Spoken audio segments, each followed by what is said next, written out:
You know about the Titanic. 1,500 dead. The most famous maritime disaster in history. This is a photograph of a boat called the Sultana. It was taken on April 26, 1865. The day before it exploded. At 2 in the morning on the Mississippi River, the boilers detonated. 1,800 people died. More than the Titanic. In a single night. On a boat built for 376. It happened 47 years before the Titanic. The Titanic has films, museums, and billions of dollars in salvage operations. The Sultana has a small museum in Arkansas and a soybean field. This is that story. April 1865. The American Civil War is over. General Lee surrendered at Appomattox on April 9th. Lincoln was shot on April 14th. His assassin, John Wilkes Booth, was hunted down and killed on April 26th. The country is simultaneously celebrating and grieving. The newspapers are full of nothing else. And in Vicksburg, Mississippi, thousands of Union soldiers are waiting at a parole camp on the edge of the river.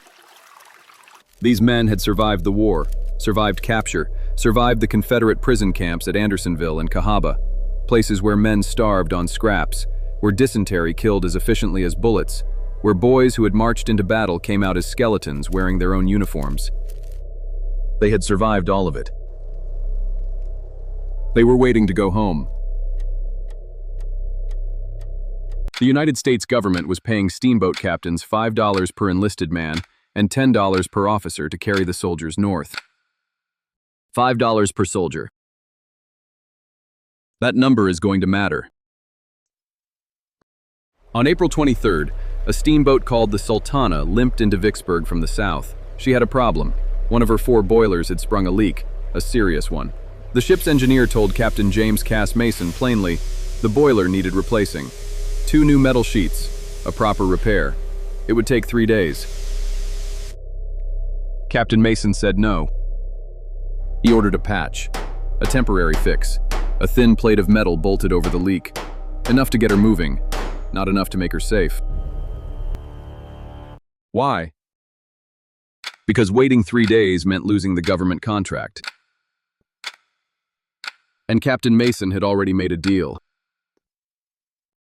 Lieutenant Colonel Reuben Hatch, the chief quartermaster at Vicksburg, the man responsible for deciding which boats carried which soldiers, had approached Mason with a proposal. Hatch would guarantee that the Sultana received the entire prisoner contingent, not some of the soldiers, all of them. In exchange, Mason would pay Hatch a kickback. The bribe was worth more than $40,000 in today's money. Mason agreed. There were 2 other empty steamboats docked at Vicksburg that day. The Pauline Carroll, the Lady Gay. Both had room. Both were going north. To make sure soldiers didn't board them, someone spread a rumor on the dock that those boats had smallpox.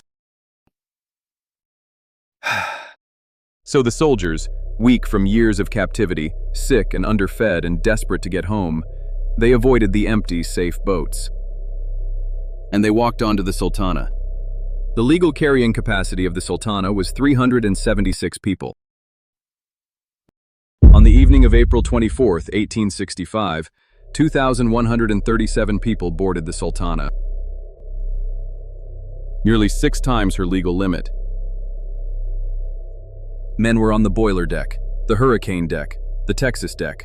They were sitting on the paddle wheel covers. They were standing in corridors, on staircases, on every inch of railing.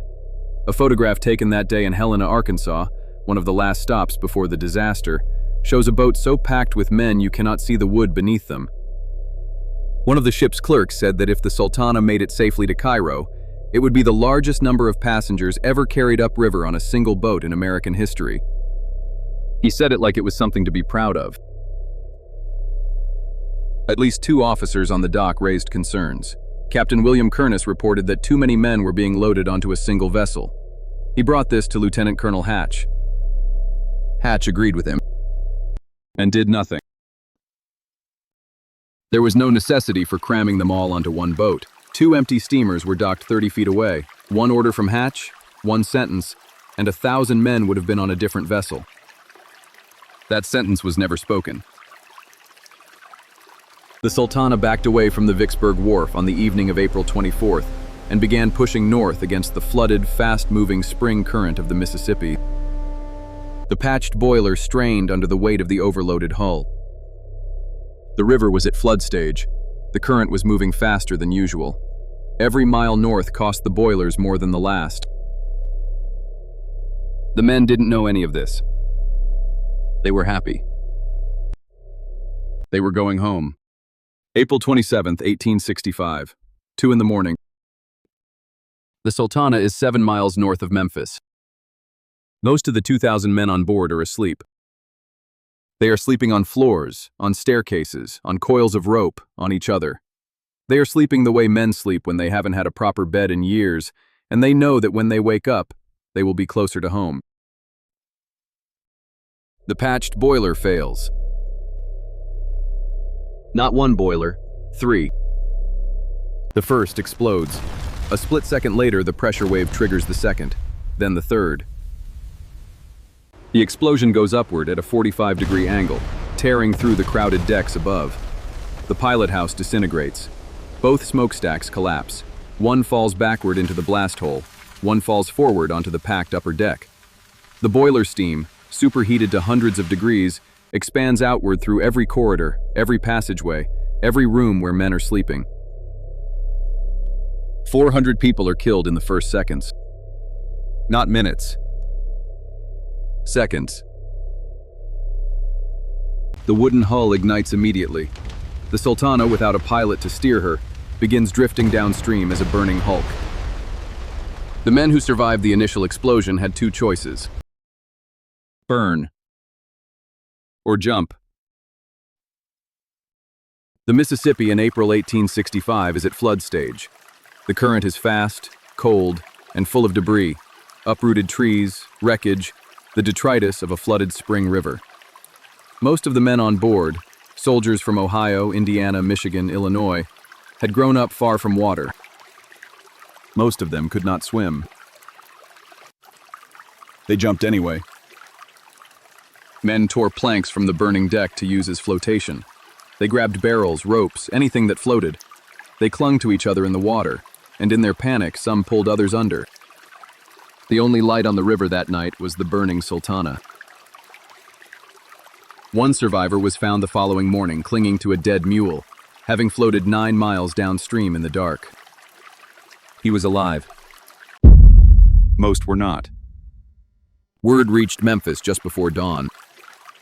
A teenage boy floated up to the Memphis waterfront, barely conscious, badly burned, and told the soldiers on guard what had happened upriver. Boats launched immediately. Navy gunboats, commercial steamers, anything that could move on the water. And then something happened that no history book quite knows how to explain. On the Arkansas side of the river, Confederate territory until weeks earlier, former Confederate soldiers heard the explosion and came to the riverbank. They launched rafts. They waded into the water. They pulled Union soldiers, men they might have shot on a battlefield 18 days ago, out of the Mississippi. The Fogelman family, who lived near the river, used a crude wooden raft and a pole to reach the last survivors still clinging to the burning bow of the Sultana before she sank. There are historians who say that the rescue at the Sultana was the real end of the Civil War, not the signing of the peace documents. The moment when men who had been trying to kill each other decided, without being ordered to save each other instead. Of the 2,137 people on board, approximately 963 survived. The rest were gone. On April 26th, the day before the Sultana exploded, John Wilkes Booth was tracked down and shot in a Virginia barn. That was the news on every front page in America on April 27th. Not the steamboat. Not the soldiers. The May 20th edition of Harper's Weekly, the most widely read publication in America at the time, opens with a full front page on Lincoln's assassination and funeral. 10 pages in, there is a small illustration of the Sultana disaster. 10 pages in. The country had spent 4 years counting its dead. It had buried a president. It had hunted a killer. A nation can only absorb so much grief before it stops reading the numbers. And so the men who had survived Andersonville, who had survived Cahaba, who had survived 4 years of the bloodiest war in American history, they were added to a list. And the list was filed away. The exact death toll is still disputed. Different government agencies produced different numbers in the years after: 1100, 1200, 1500, 1800. Every single one of those numbers is higher than the Titanic. Every single one. A military inquiry was held. Captain Mason, who had ordered the patch instead of the repair, who had agreed to the bribe, was dead. He went down with the boat. Captain Speed, who had sent the prisoners from the camp to the dock, was tried, found guilty. The conviction was overturned. He had never physically put a soldier on the Sultana. Captain Williams, who had overseen the boarding, was a West Point graduate. The military did not prosecute one of their own. Lieutenant Colonel Hatch, the man who had proposed the bribe, who had agreed with the officer who said the boat was too full, who had done nothing, resigned from the military before a court-martial could be convened. Once he resigned, he was beyond the reach of military justice.